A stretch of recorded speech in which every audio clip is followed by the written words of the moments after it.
Yes. Good morning. So I'm Eric Smith. Chris Gates. And we're here to talk about pen testing from a hot tub time machine. Flashback in time and kind of a focus on things that people probably aren't doing anymore, that they've probably forgotten, and what the value of still doing some of those activities are. So a little about us. Chris and I are partners for Laura's Consulting. We're also penetration testers, but mostly we just look for unicorns. And at the end of the day, we probably just raise hell and cause trouble and make money. So it's good. Get that money. If you want to find us on Twitter, there's our handles. And Gates has a pretty hefty blog he's been doing for years now. And that's the URL there if you want to go read some of the cool stuff he's done. So a little disclaimer before we start. We're not releasing any O-Days. We're not releasing any tools. So if that's what you're looking for, you can probably find it on his blog. We're not doing any exploits. Everything we show today is going to be things from intelligence gathering to using what you can find without actually running any exploits and still gaining access to systems. Common misconfigurations. We're not demoing any lab projects that fail. This is always kind of a big pet peeve of ours. Most of the things that we tend to find that people release work very well in a vacuum against one specific kind of target, one kind of host, one kind of version of software. The things we're talking about here is stuff that generally works across the board with most clients, most systems. Big secret, security isn't sexy. Despite what you may have seen in other presentations or heard across the years, it's not as sexy as everyone believes it is. A lot of the basic shit will get a company compromised. We're definitely not going to be demoing 08067. It's been beat to hell. So if you want to see that, there's thousands of slides out there to go look. And then, like I said before, the kind of the point behind this was a flashback in time a bit to look at some of those things that have been around since the 90s, and then also a bit of a reminder to incorporate those into your methodologies. So kind of the motivation, see a lot of dirty, scary adjectives. What we've seen over time is corporations are really not getting better, and a lot of things that are really, really old are still getting people owned every day. So things from years and years ago, still very, very frequent. Pen testers as a whole are getting lazier. We have a really, really big over-reliance on frameworks and vulnerability scanners to tell me everything that's wrong with someone's network versus actually going after the network and getting into stuff. And basic stuff will get you owned every time. If you don't test it, other guys will, and I think that's China. You have to test it, and a lot of that basic stuff is not. I gave a whole talk on basic stuff that's considered a low vulnerability that actually gets you owned, and all that stuff still applies. And you need to step away from the scan and exploit mentality. Anything to add? No, that's it. Like I said before, the whole security is this crazy secret behind closed doors. These are the ways I do it. I'm not going to tell anybody. It's all smoke and mirrors. And at the end of the day, the values you have on your tests, or the results you have on your tests, are going to show value to your clients.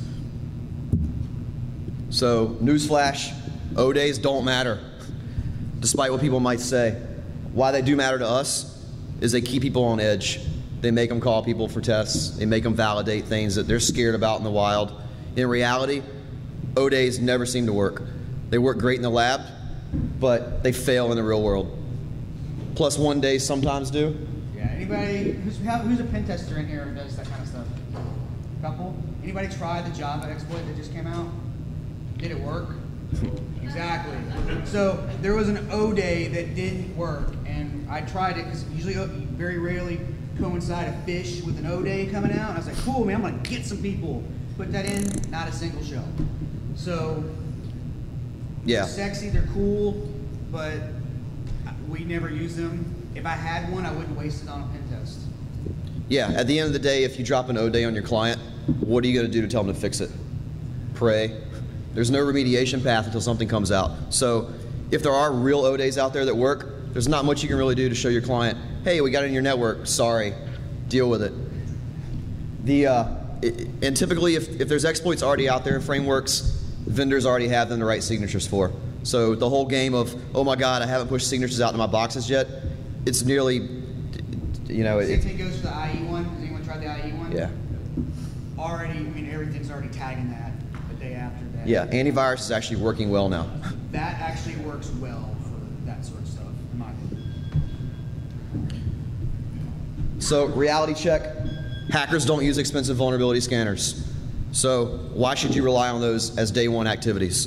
Do the things that are actually going to get a company compromised. They don't use automated pen testing auto-pwn modules and core impacts auto-pwn. They actually do specific targeted attacks. They don't have a scope, they don't have time frames. So they're not going to blow their wad in the first hour of testing. They're going to space it across the scope until they actually get in, and then they get hooks and they stay in. And then they're not going to stop after the first successful exploit, so you shouldn't either. So kind of a breakdown of what today's methodology has been and kind of what pen testing has turned into, because it's becoming a bit of a commodity, is there's very little done on the intel side. There's not much homework done before people actually plug into a network or start an external pen and start firing off scans. The OSINT piece is very vague in most people's methodology. Once they start firing off scans, it's, oh my God, how many exploits can I get to run? How many shells can I get? And then they write up a report.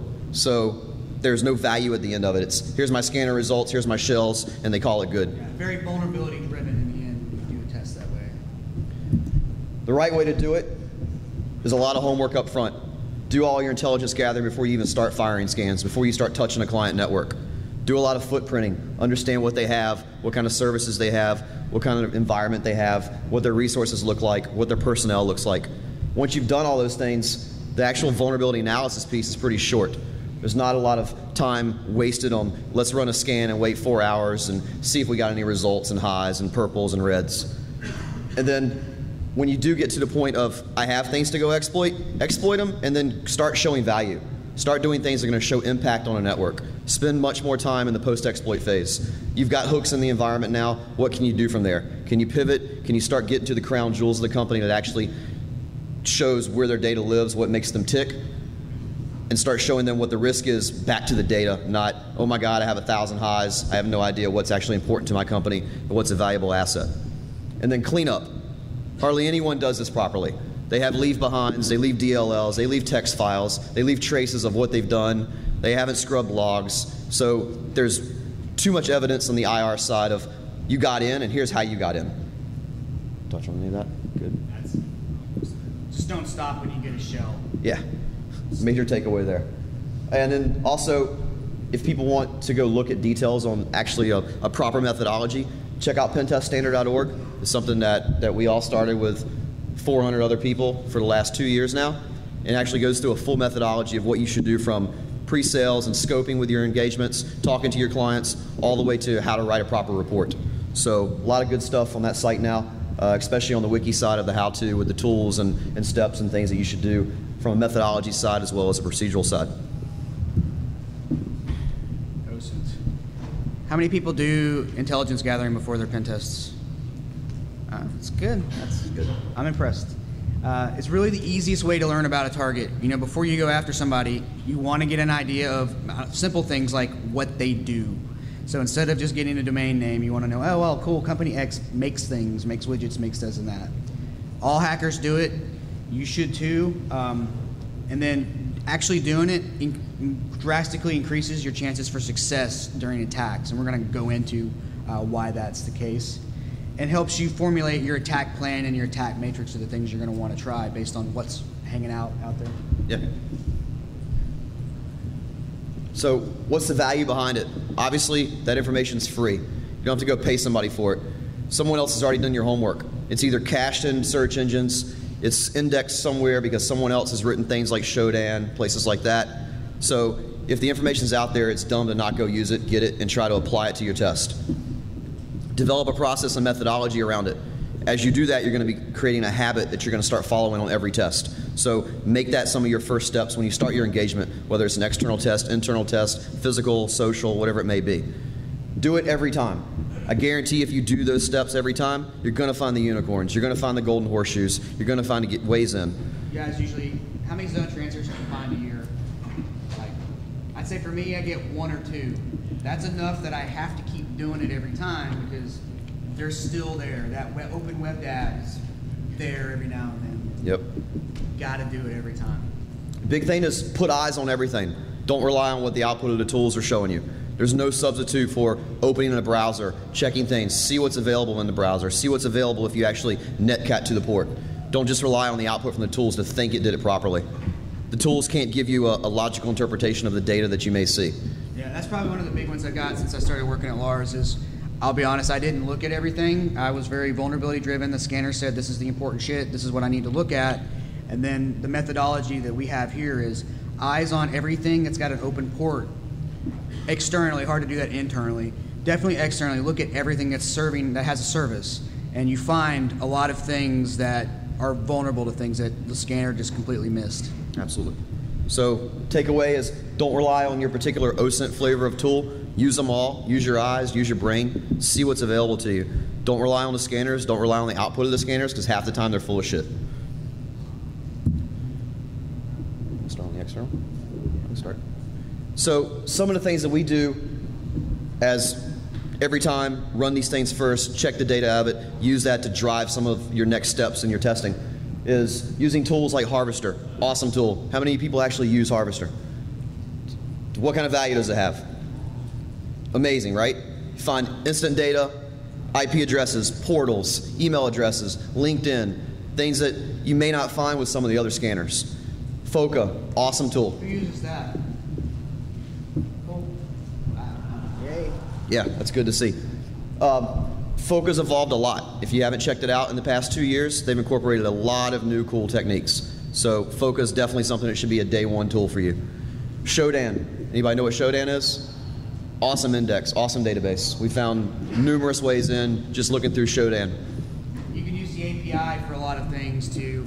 With a little bit of Ruby or a little bit of Python, you don't have to pay for things, but if you do pay for them, you can get a lot of data just by querying his API that's free and then getting all that data back out. So it's handy. Maltego, another great tool set. Perturb has evolved for the last 5 or 6 years now. It's come a long way. There's some new stuff in here that in the new version just got released that we want to show you. And then last that we've always incorporated now, Rob's done a lot of work building Deep Magic. Mubik's put together. Deep Magic tool? No. Okay. Check that one out. He basically DNS looked up the whole internet and put it in a database for you to go through and search on stuff. So it's handy. Yeah, we'll go through some of the results on that one. aux modules and Metasploit, they're constantly being thrown into the tree. So make sure you stay on top of what aux modules are available to go do some of the OSINT for you. Nmap's come a long way with the scripting engines they have. You can get a lot of information just by running some of the NSE scripts. And then last, don't rely on those things. Write your own. If they're not producing the results that you need, feel free to start looking and figuring out how to write Ruby, Python, some of those other scripting languages. But lastly, like I said before, there's no substitute for what putting eyes and logic into a test is going to give you. Open things in browsers, connect to the ports, see what kind of responses you get back when you connect.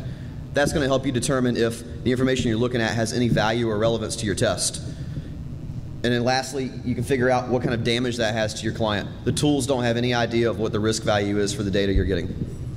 Yeah, I think another good example of that is when you pull down all those documents to do metadata on, do you actually open the document and read what's inside? Right? So a lot of times we're like, cool, I got someone's username out of that, but we don't look at the document because there might be actually something useful in that document that can help me later. So Harvester, simple little output we did on one client, target. I like using Palantir because they do all the data gathering on everybody else. So why not gather on them? Simple little output. Obviously, Harvester has much more stuff you can find as far as reverse lookups and other information, portals you may find. A lot of times we'll find things in Harvester that we just won't find in manual testing. They'll identify things like single-factor portals that we didn't know about. They'll identify dev systems that you may not have had in scope in the beginning or weren't in the IP ranges the client gave you. So look through the hosts that they actually cached in search engines. You'll probably find a lot more than you found in the beginning. Go through FOCA. Yeah. So FOCA, like I said, there's a couple people use it. Super handy on the network side of going through doing DNS lookups, Bing lookups, and all the other things that come along with that. And then in turn, it's also really good at document metadata, pulling those things down, go ahead and auto-analyzing the metadata, and then pulling things out by users, computers, softwares that are installed. A lot of times you can get paths and printer names, so if you're ever on target, you need to start pinging things and seeing how the network's set up. A lot of those pieces of information come out of the document metadata. Yeah, you can get things like server names on the inside. Some of the new features that they've incorporated over the last few revisions is actually doing some attacks with FOCA. You can actually do things like zone transfers. You can look for weak authentication portals. You can actually test SQL injection with FOCA, believe it or not. So there's some things that they've put into it that you may not have tried in the past, that you've probably missed some things if you haven't tried it. Maltego's got some new features. You want to talk about some of that? Who's used the new Radium Maltego? Good. Like a handful of people. It's pretty awesome because what they've done is they've made the addition of machines. And machines are basically that right-click, do all transforms. And they've done that in a little bit of a smarter way. So for simple footprinting, they have footprint L1 through L3 with increasingly more things that they do for each of those. So L3, I mean, is like a ton of stuff. Macro tasks. Yeah, it's basically a macro task to do common tasks for you. Really handy if you guys have a license. It's definitely worth upgrading and getting that. Yep.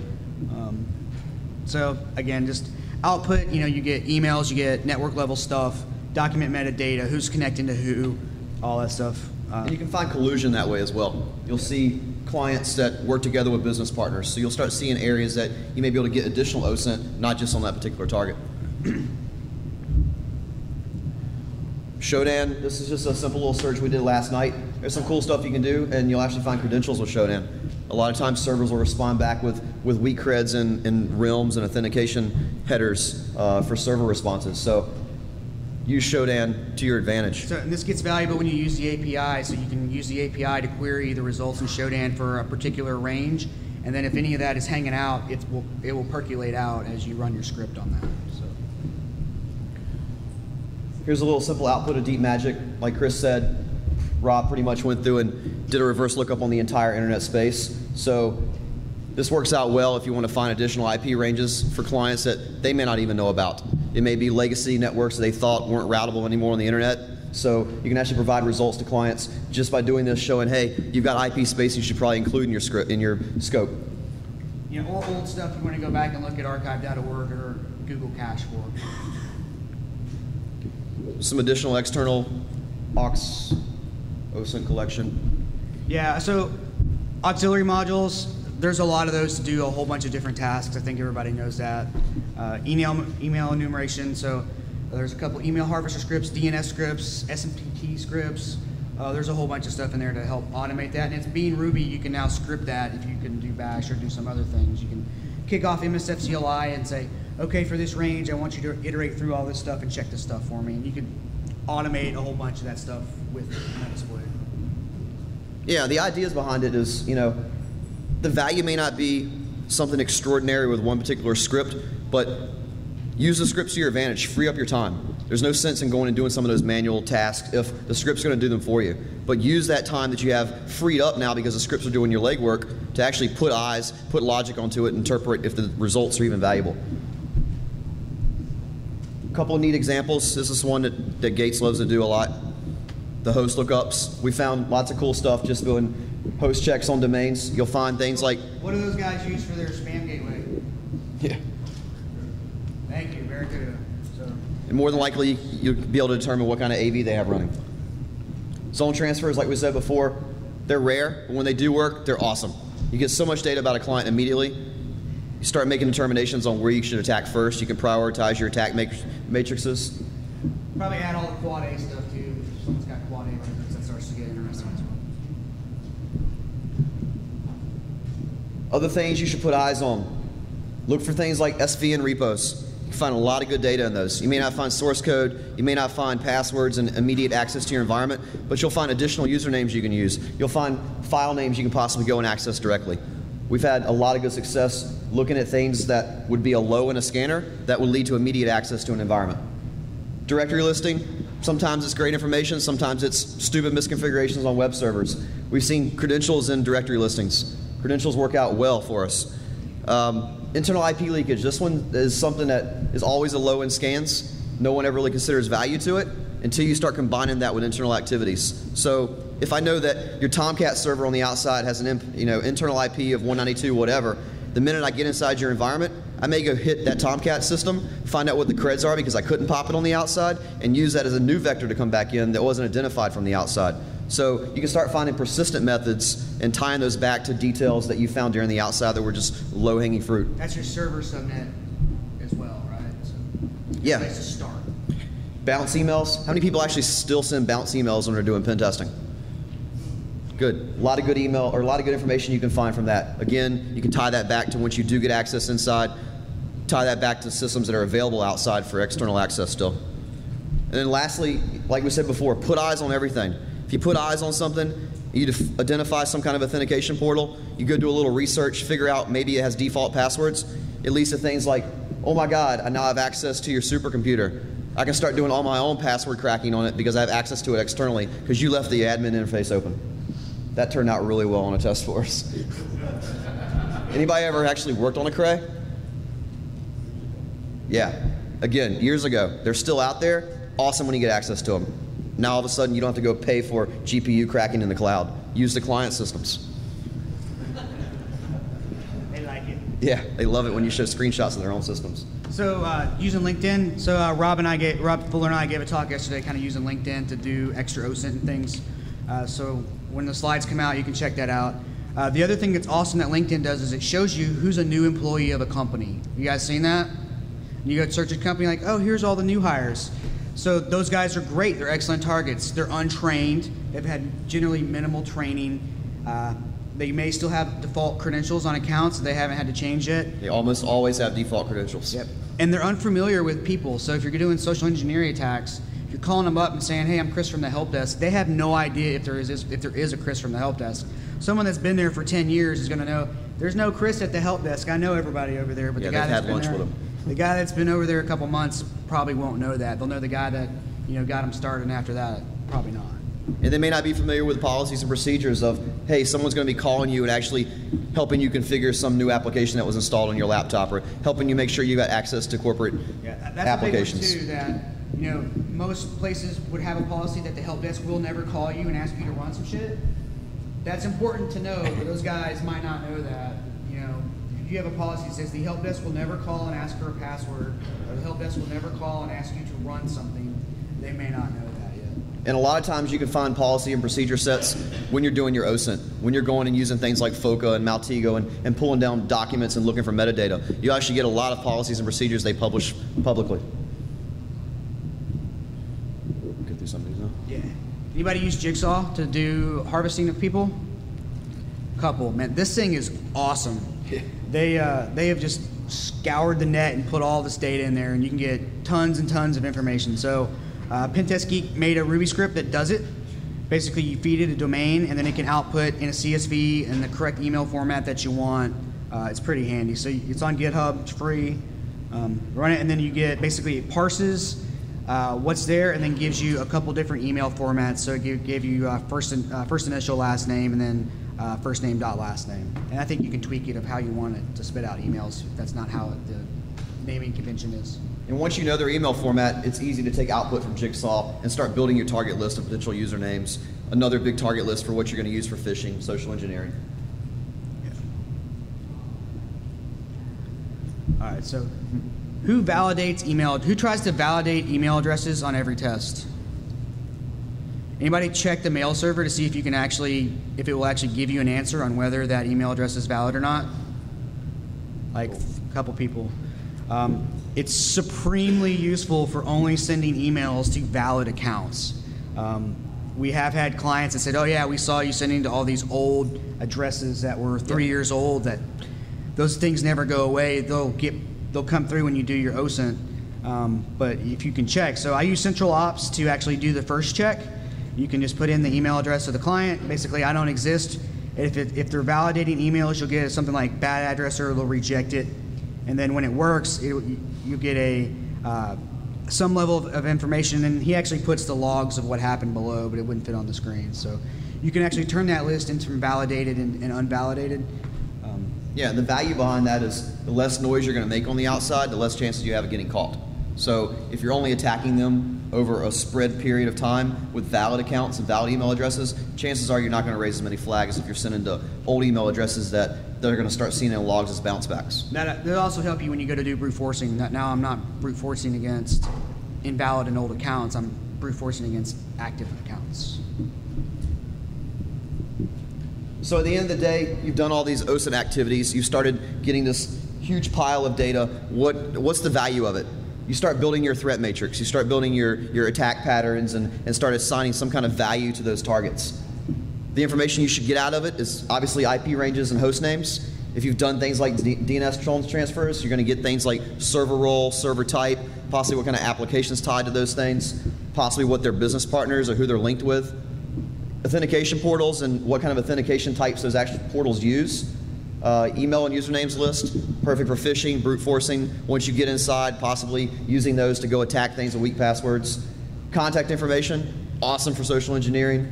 Geodata about those people and the company. If you're going to be doing physical and red team activities, a lot of that data is going to be useful during OSINT. Credentials, possibly you're going to get those during OSINT. We've had times where we've actually found things where they had credentials in them just by going and browsing websites that we found URLs available during metadata searches. The list is endless. The amount of data you're going to have if you do proper OSINT is going to save you a ton of time when you actually get to an attack phase.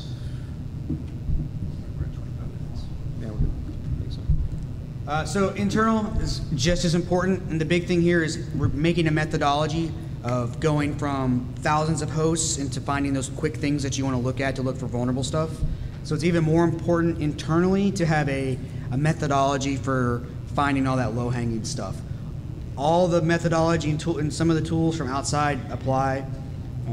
Absolutely. Big thing, the big takeaway from doing it internally is prioritizing your targets inside.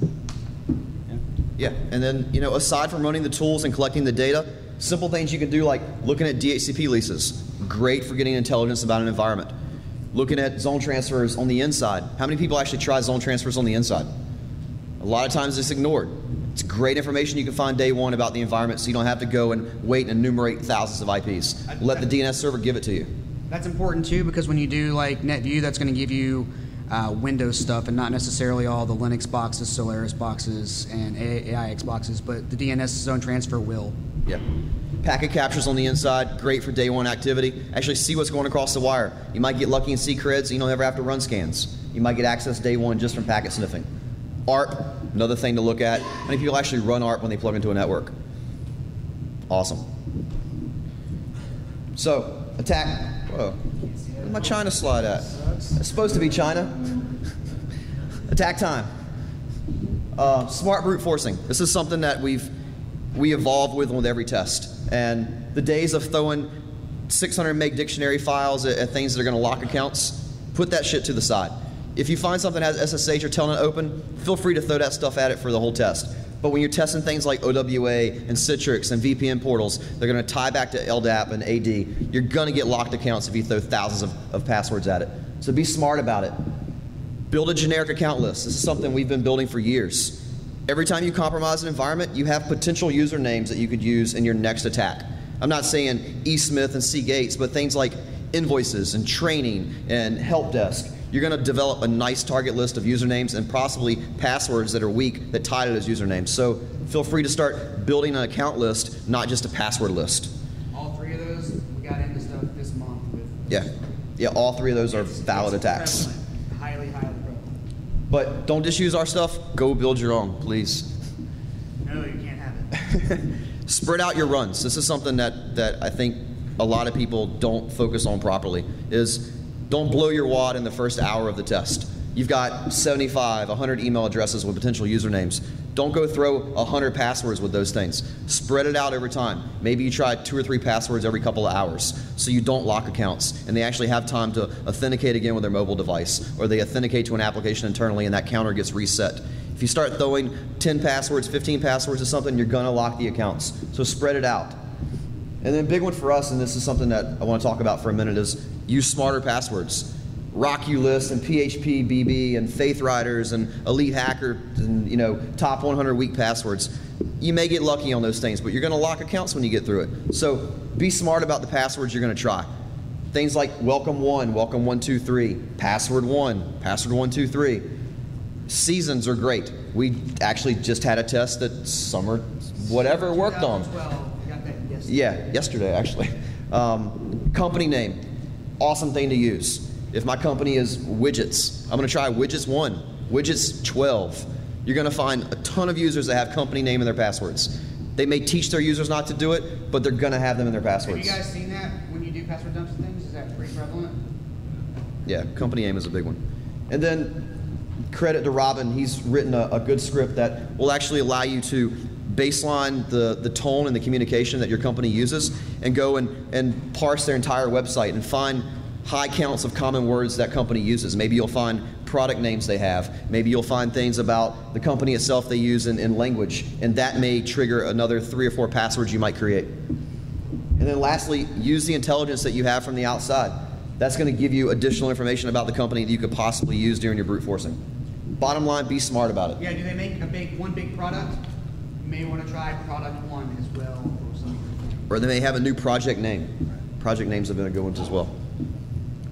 So, using those tactics, what are some of the great ways to get on the outside? OWA. OWA, love it. Every time we have OWA on the outside, we typically get in. It may take a couple of days, but we get in. You guys brute force that? Do you look at that as an opportunity to get in, or is that like a no avenue approach, no way to get in? Yes, no, yes, 1. Everybody else doesn't care. Okay, cool. It's a way in. I'd say in previous pen test jobs, I would look at OWA and some other things. It's like, well, there's nothing I can do with that because I didn't have a really good idea of how to smartly do brute forcing. But it's great. There's a couple of cool scripts that have been around for a while.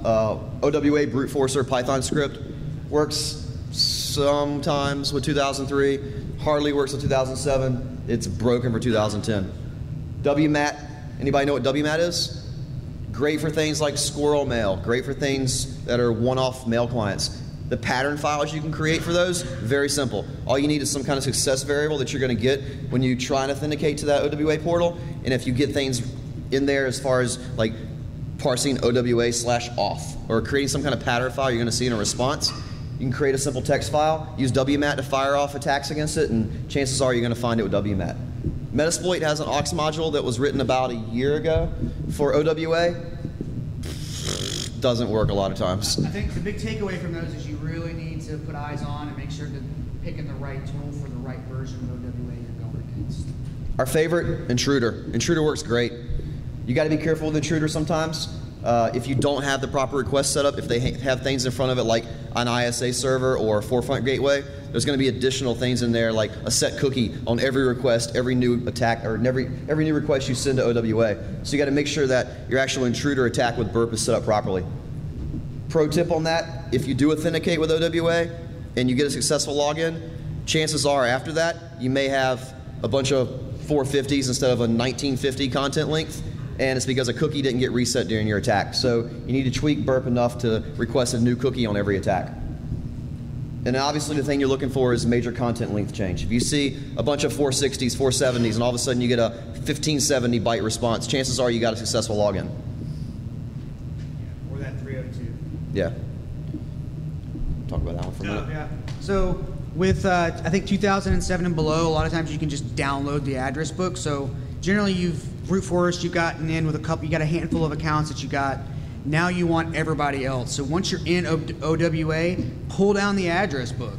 And now you can go back through with what you did with your passwords. Now I have all 3,000 users to go back through and try that and find that password one. 2010, you actually can't download the address book, but what you can do is click like to show me all the contacts, use burp, scroll through that, and it will actually give you all the post requests. And it's basically giant, long-ass XML strings that have everybody there. And you can use burp to iterate through those. So you got down there, the SR is the stopping points. You can start at 0, and go through however many users they have. So in this case, 4,000, 100 at a time, save that, and then use some Python or Ruby to actually go through and parse that stuff out. Anybody know why going after the address book is useful? Besides what I just said? Yeah, well, the result of it, right? Yeah. You found welcome one gets you in with a particular user account, but you only had 75 users you were hitting on the outside. Now all of a sudden you have the address book, you've got 10,000 users they have.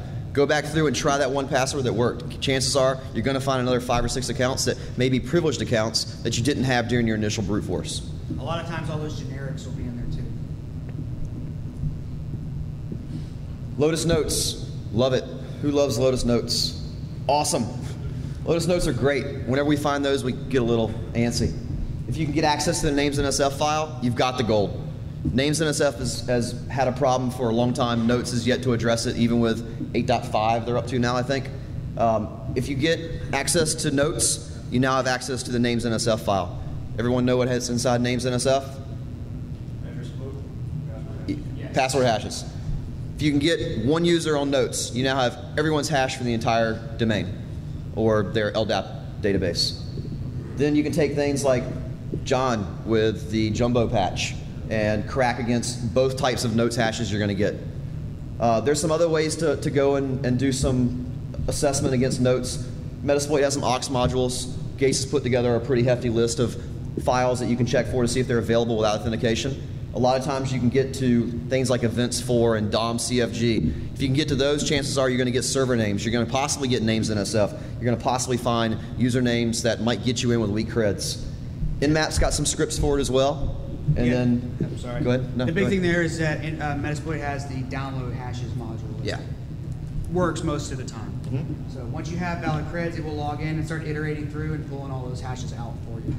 And then if not, if you can't get it to work with that because it has broken on us a few times, Burp's got a nice little method to do it as well.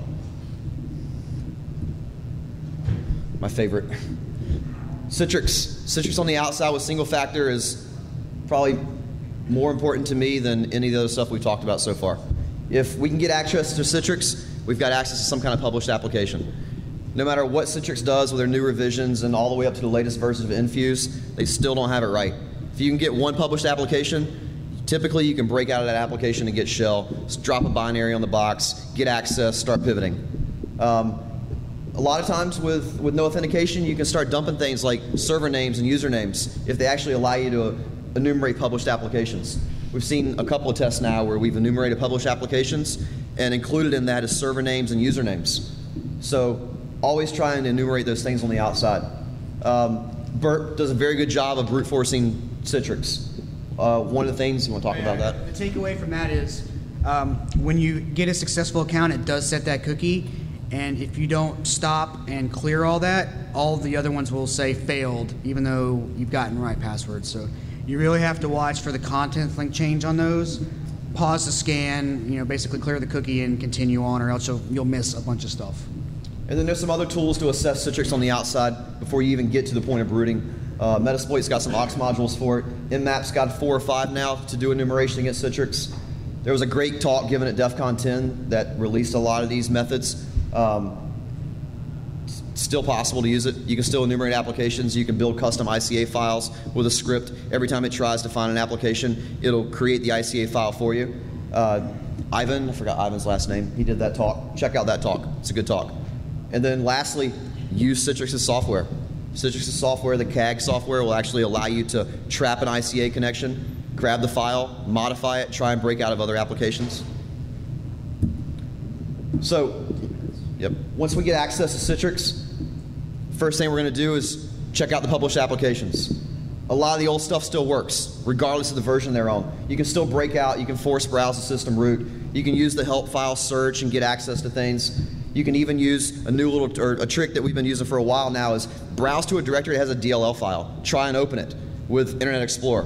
It's going to give you a nice little prompt of, I can't open DLL files, what do you want to open it with? Explorer. Now you've got access to possibly the C drive that has the i386 directory. You've got access to possibly the M drive that has it. iCat, great for Citrix. Everyone know what iCat is? Kiosk attack tool. Check it out. And then go check out the old talks on Citrix. A lot of the stuff in those still work. Some new stuff that we've been using a lot is using the system information. You can actually not only get information about the Citrix box, but use an open feature within there and start pulling things like Explorer. Our favorite, going after MMC, the Microsoft Management Console. This is something that I've yet to see anyone talk about. I don't know if anyone even knows about it, so if you do, please tell us.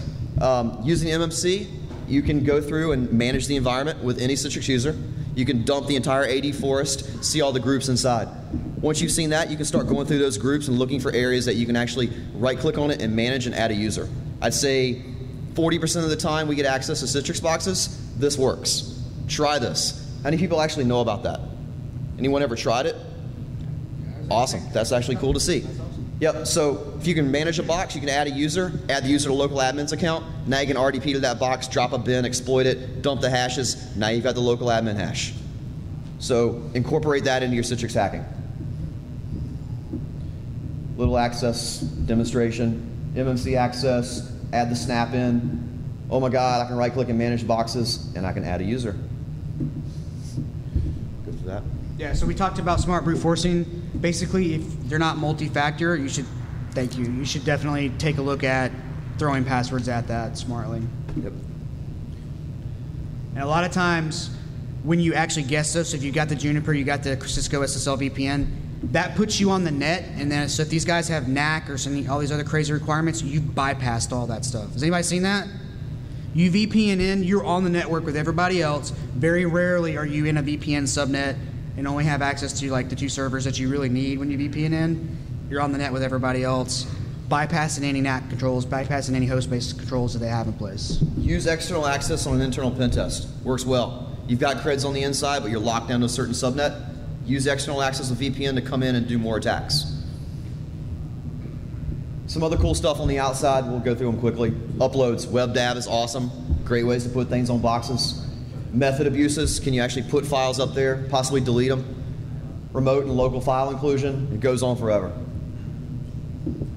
So admin interfaces, back to putting eyes on everything. That can actually be pretty challenging of actually getting eyes on everything with all that stuff. So a possible methodology for you is to nmap that range, import those results into Metasploit.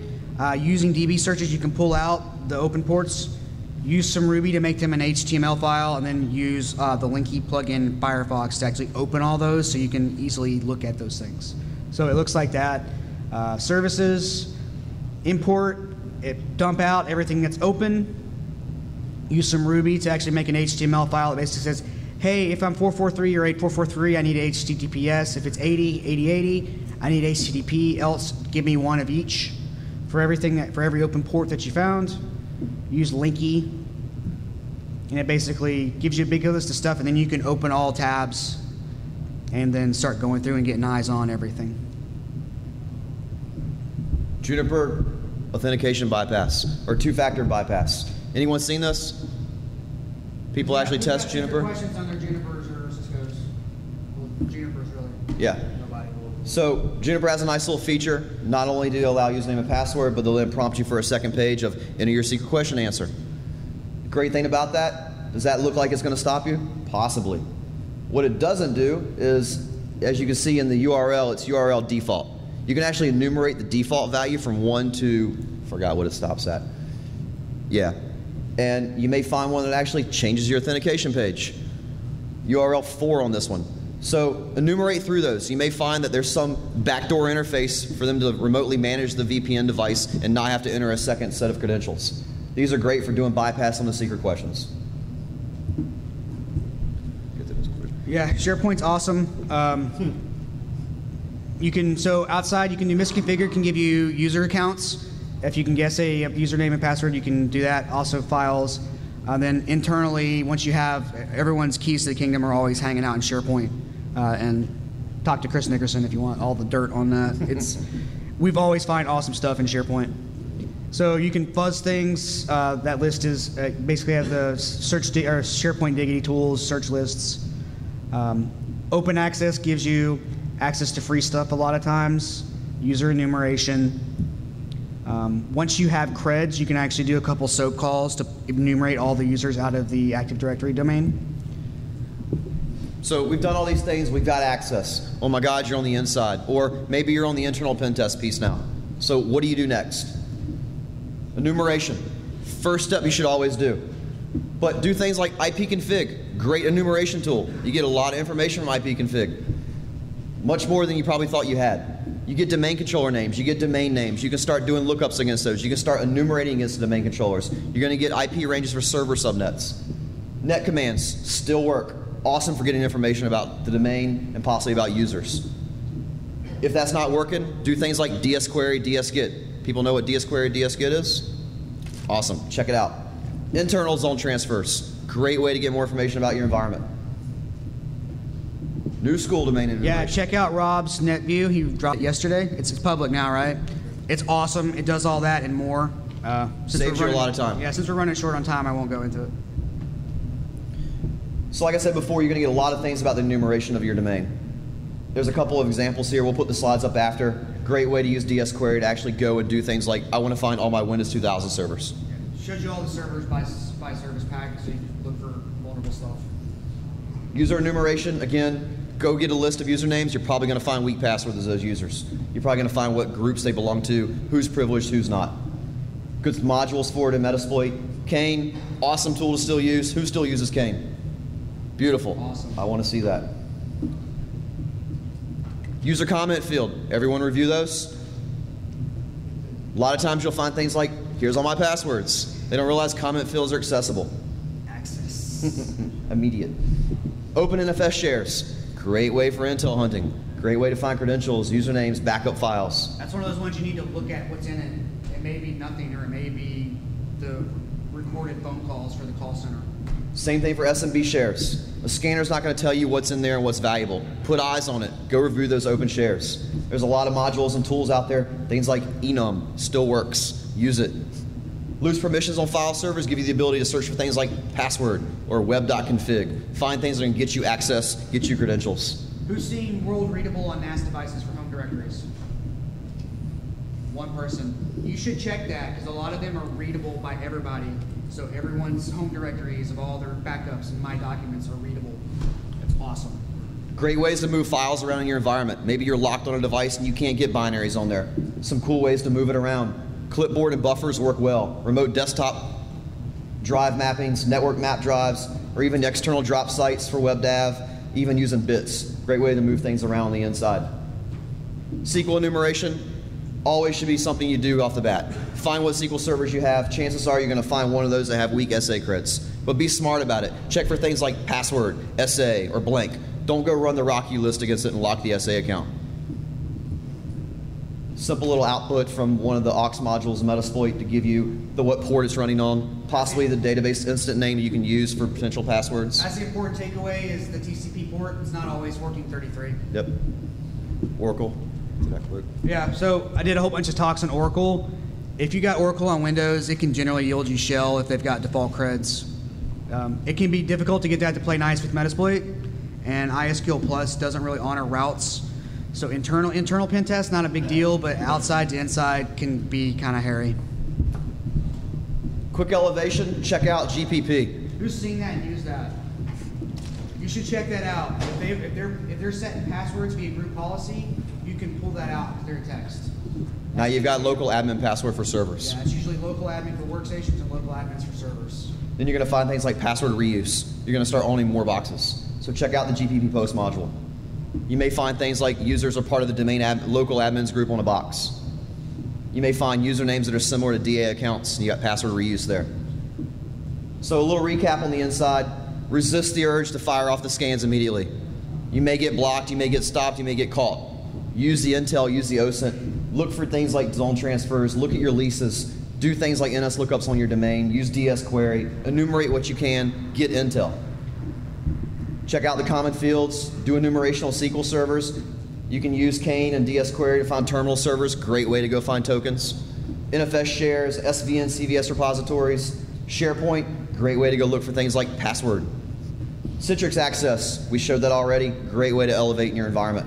File servers, we talked about that, all the things you're going to find there. Great ways to maintain persistence. Sticky keys, magnifier. How about cat password.txt? Or find things like Cisco PCF files. Now I can come in anytime I want because I have your PCF file. Set up VPN and GRE tunnels.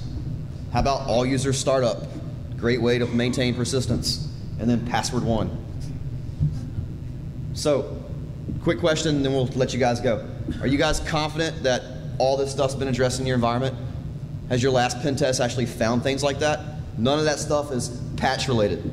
It's all around hardening and password auditing and segmentation and egress filtering and following a role-based least privilege model access. Chances are you probably haven't tested for all those things. That's it.